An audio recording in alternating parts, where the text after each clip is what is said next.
Assalamualaikum warahmatullahi wabarakatuh. Kita akan mempresentasikan tugas bahasa Indonesia kelompok 3. Saya Hanif Karunia dan saya Rijalul Khair. Kita akan mempresentasikan tentang komponen dan alat ukur listrik. Komponen-komponen listrik yang pertama yaitu kapasitor, lalu resistor, induktor, dioda, transformator atau trafo, lalu relay, transistor, dan lain sebagainya. Yang pertama, kapasitor. Kapasitor atau kondensator yang dalam rangkaian elektronika dilambangkan dengan huruf C adalah suatu alat yang dapat menyimpan energi atau muatan listrik di dalam medan listrik dengan cara menemukan ketidakseimbangan internal dari muatan listrik. Kapasitor ditemukan oleh Michael Faraday tahun 1791 sampai 1867. Satuan kapasitor disebut farad atau F. Lanjut, yang kedua yaitu resistor. Kita bisa lihat gambar resistor pada atas kiri, yaitu ada yang kecil, sedang, dan besar. Untuk yang kecil yaitu wattnya 1/8 watt, dan yang sedang 1/4 watt, dan yang besar setengah watt. Resistor adalah komponen dasar elektronika yang selalu digunakan dalam setiap rangkaian elektronika karena bisa berfungsi sebagai pengatur untuk membatasi jumlah arus yang mengalir dalam suatu rangkaian.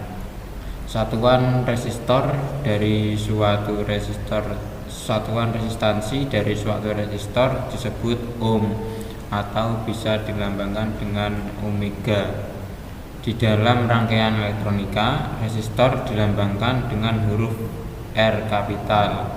Dilihat dari bahannya, ada beberapa jenis resistor yang di pasaran, antara lain resistor karbon, wire wound, dan metal film.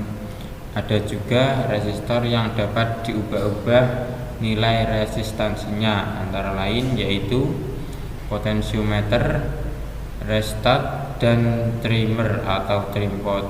Next. Induktor. Induktor adalah komponen elektronik pasif yang dapat menghasilkan tegangan listrik berbanding lurus dengan perubahan sesaat dari arus listrik yang mengalir melaluinya. Induktor dapat menimbulkan medan magnet sesuai dengan kebutuhan solenoida panjang merupakan contoh induktor paling dikenal. Nilai induktasi sebuah induktor dinyatakan dalam satuan Henry. 1 Henry sama dengan 1000 mH atau mili Henry. Induktor yang ideal terdiri dari kawat yang dililit tanpa adanya nilai resistansi. Sifat-sifat elektrik dari sebuah induktor ditentukan oleh panjangnya induktor, diameter induktor, jumlah lilitan, dan bahan yang mengelilingnya. Selanjutnya yaitu dioda. Ialah jenis vakum tube yang memiliki 2 buah elektroda. Kita bisa lihat dari gambar atas kanan 2 buah elektroda. Yang pertama yang ada panahnya yaitu anoda, dan garis tegak yaitu katoda. Dioda tabung pertama kali diciptakan oleh seorang ilmuwan dari Inggris yang bernama Sir J.A. Fleming tahun 1849 sampai 1945.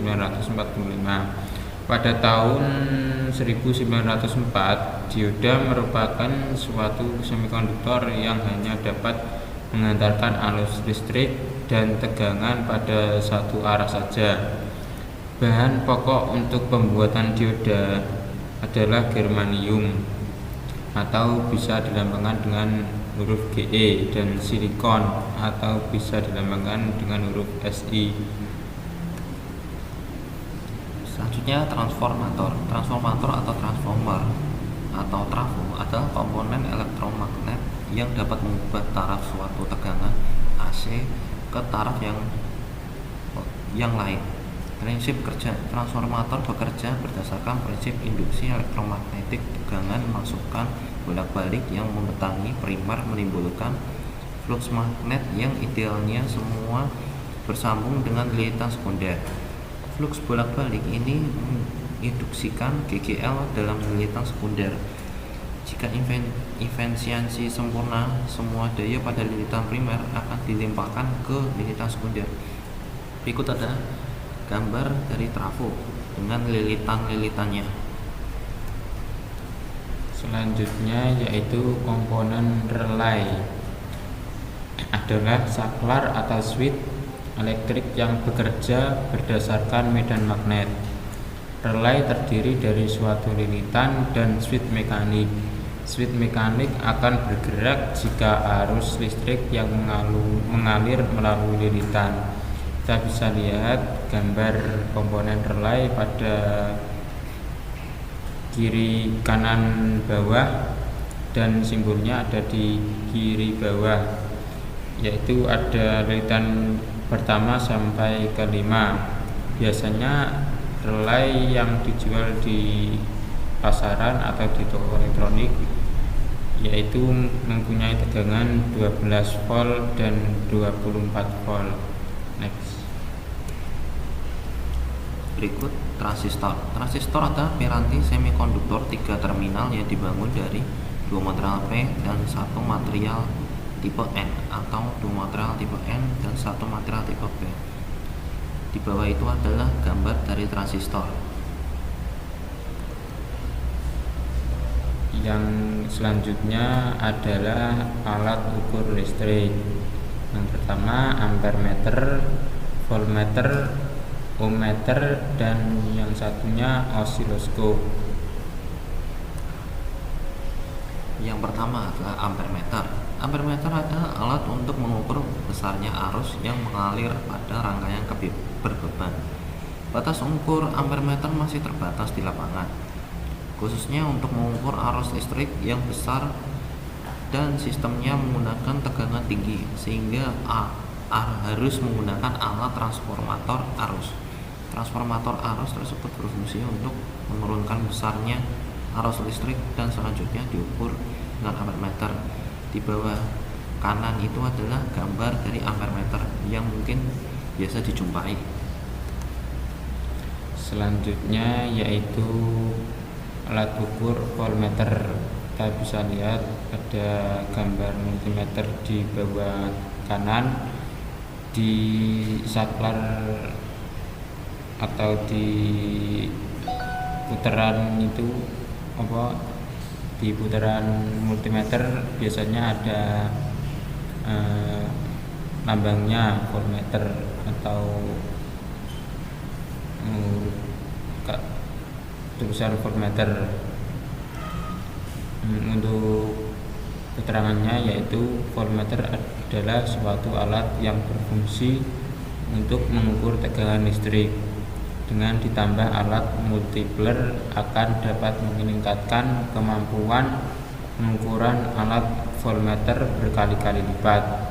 Gaya magnetik akan timbul dari interaksi antar medan magnet dan kuat arus. Gaya magnetik tersebut akan mampu membuat jarum alat pengukur voltmeter bergerak saat ada arus listrik. Semakin besar arus listrik yang mengalir, maka semakin besar penyimpangan jarum yang terjadi. Selanjutnya adalah ohmmeter. Ohmmeter adalah alat yang digunakan untuk mengukur hambatan listrik yang merupakan suatu daya yang mampu menahan aliran listrik pada konduktor. Alat tersebut menggunakan galvanometer untuk melihat besarnya arus listrik yang kemudian dikalibrasi ke satuan ohm. Di bawah itu adalah gambar dari ohmmeter, contohnya ya. Selanjutnya yaitu alat ukur listrik osiloskop. Adalah peralatan elektronik yang dapat menampilkan gelombang maupun sinyal elektronik yang diukurnya. Misalkan kita ingin melihat sinyal yang dipancarkan oleh handphone, yang kita gunakan.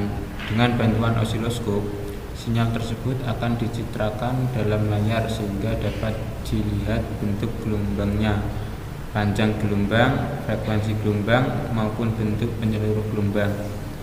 Kita bisa lihat gambar osiloskop pada kanan bawah. Pada osiloskop yaitu terdapat gelombang sinus atau bentuknya seperti gunung-gunung dan kotak, lalu gigi gergaji. Lanjut. Demikian dari presentasi kelompok kami, dan terima kasih atas perhatian dari presentasinya. Saya Hanif Dan saya Rizal Fahir. Sekian dan terima kasih. Wassalamualaikum warahmatullahi wabarakatuh.